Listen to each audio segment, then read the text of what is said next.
30 ans après le génocide de Srebrenica, les cicatrices restent ouvertes en Bosnie-Herzégovine. En juillet 1995, plus de 8000 hommes et adolescents bosniaques musulmans étaient exécutés par les forces serbes du général Ratko Mladic, sous les yeux des casques bleus et de l'ONU.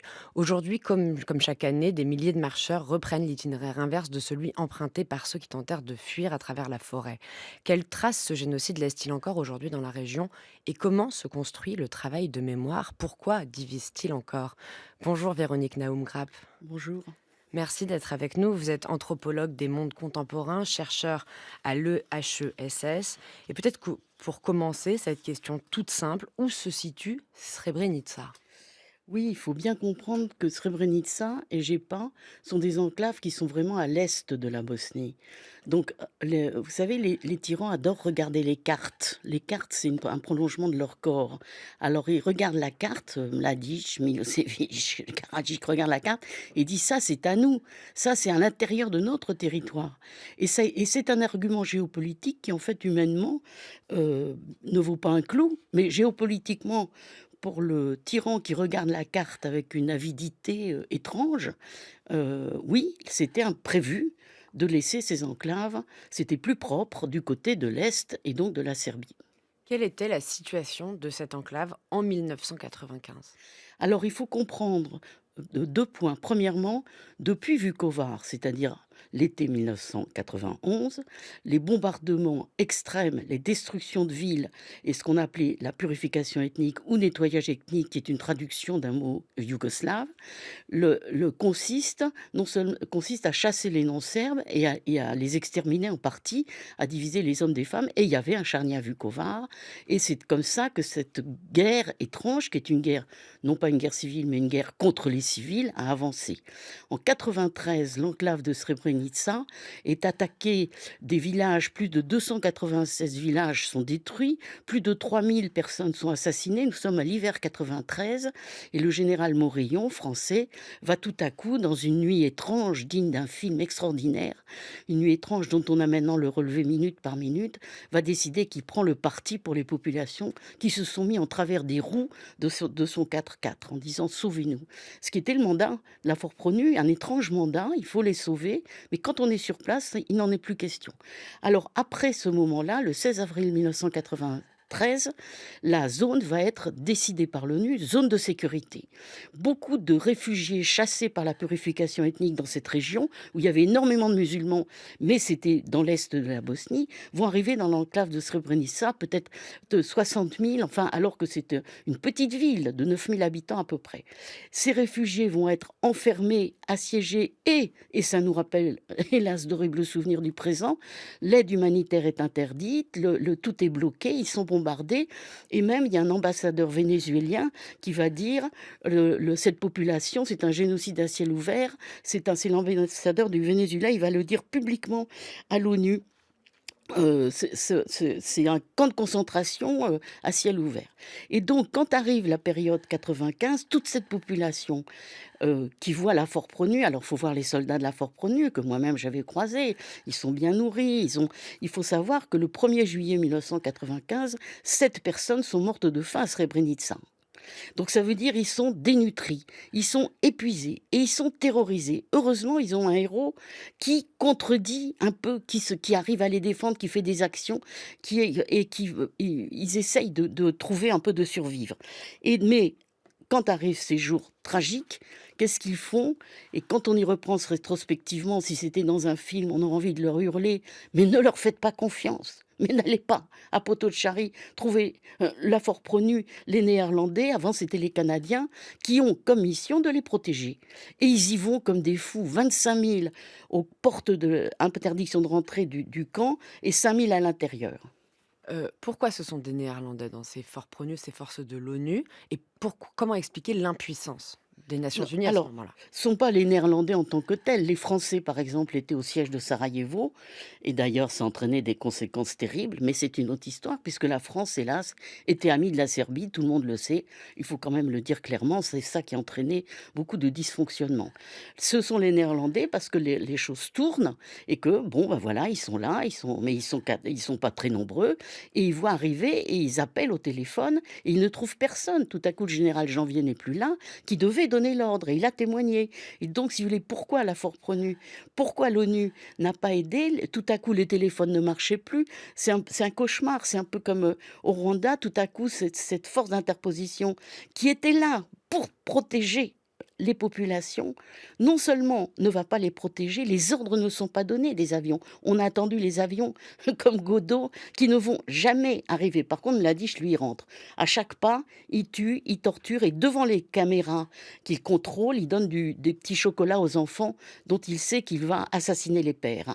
Il rentre, il avance, avec, là c'est documenté à chaque fois, des tortures, des viols, des massacres aléatoires, et donc toute la population comme des fous se rue, mais une partie d'entre elles va pas faire confiance et va décider de s'enfuir par le chemin, on appelle ça maintenant la marche de la mort, donc des chemins dans les montagnes vers la Bosnie non serbe, et là c'est un autre film qui n'est pas fait, c'est environ 15 000 personnes, ils vont être attaqués de temps en temps, la moitié va disparaître, mais ils vont arriver, une partie d'entre eux vont arriver côté bosniaque. Et c'est d'ailleurs 3 d'entre eux que nous, avec Juan Guatisolo, en août 95, je le dis pour, pour qu'on voit d'où je parle, à l'hôpital de Sarajevo-Koševo, nous avons entendu tout le récit de Srebrenica en août 95 à Sarajevo, qui était encore sous le siège.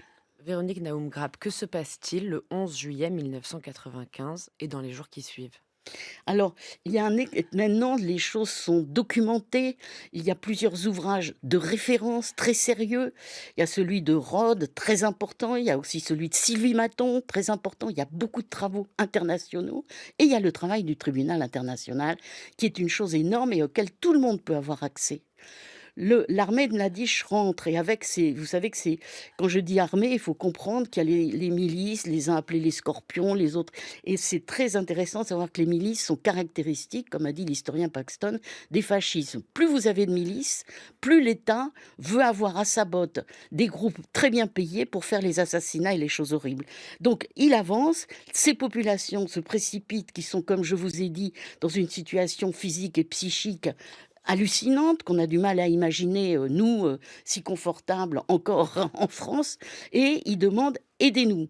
Et là, les malheureux, néerlandais qui après, vont avoir, des cauchemars, ben, ferment la porte, chassent ceux qui étaient à l'intérieur et vont aider Mladic à mettre dans les bus, les femmes, enfants séparés. Il y a même un épisode atroce où un jeune, caché, déguisé en femme de 13 ans est dans le groupe des femmes parce que les familles ne veulent pas se séparer. Les vieux couples, on les arrache les uns à l'autre, ils pleurent, ils hurlent. Et c'est un officier néerlandais qui enlève le foulard et qui dit: «C'est un homme», et il va aller de l'autre côté, du côté des gens qui vont être systématiquement assassinés. Les camions sont là, la chose est organisée. Plus tard, Alain Juppé dira: On savait qu'il n'y aurait pas de prisonniers. On le savait. Ça a toujours été comme ça n'est pas une surprise. Et en direction des fosses. Et sachez que les fosses, dans le mois d'août qui a suivi, il y a eu des fosses quaternaires, des fosses parce que les bulldozers étaient là.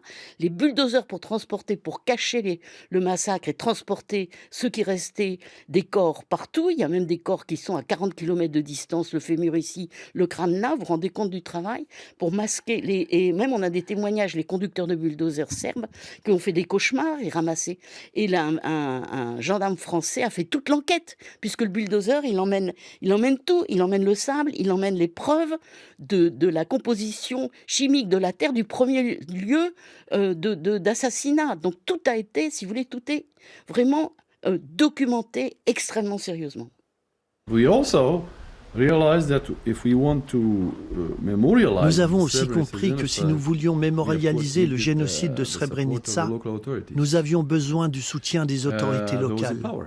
de ceux qui sont au Not pouvoir, only in Tuzla, but in Sarajevo. pas seulement à Tuzla, mais aussi à But that Sarajevo. did not come. Mais nous ne l'avons pas obtenu. Srebrenica was a heavy burden for politicians Srebrenica était who problématique were pour les afraid politiciens of this subject. qui avaient peur de ce sujet. Because the narrative at that time was that there are several different sides who Le are discours était responsible. qu'il y avait différentes parties responsables.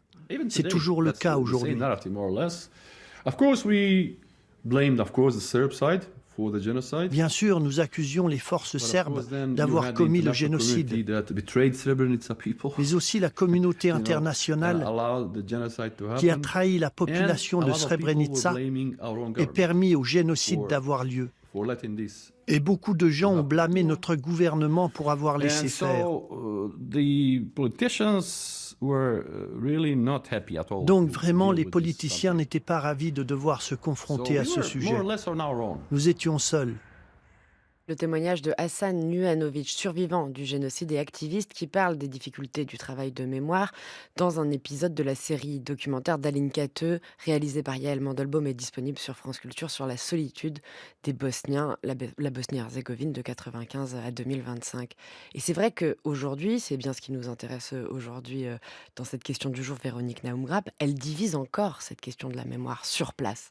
C'est à la fois vertigineux et très instructif de comprendre que quand une criminalité politique d'état majeur, comme ce qui s'est passé contre les Bosniaques dans ce conflit-là, n'a pas été vaincu militairement comme Hitler.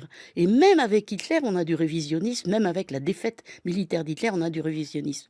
Les structures qui restent, où ce sont les acteurs criminels qui sont encore au pouvoir, en Bosnie serbe, en Serbie, la construction de la contre-vérité, surtout avec ce génie de ce qu'était le Parti communiste d'avant, retransformé brun-rouge en parti d'extrême droite, un peu ce qui se passe avec Poutine, si vous voulez.